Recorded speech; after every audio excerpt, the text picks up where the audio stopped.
Hello বন্ধুরা, আবার চলে এসেছি ছোট্ট একটা ভিডিও নিয়ে। এটা একটু অন্যরকম ভিডিও।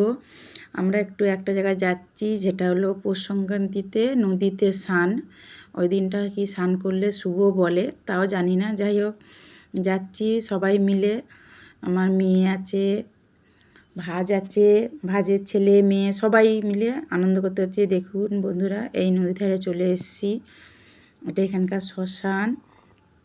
আর প্রচুর ভিড় হয়েছে, প্রচণ্ড পরিমাণে ভিড় হয়েছে। একটু আজ অন্যরকম ভিডিও দিলাম, জানি না কেমন লাগবে, জানাবেন। এই নদীতে চলে এসেছি। এই আমার ছেলে মেয়ে, আমার ভাইপো ভয় পায়নি, কিন্তু আমার ছেলে মেয়ে প্রচণ্ড পরিমাণে ভয় পাচ্ছে।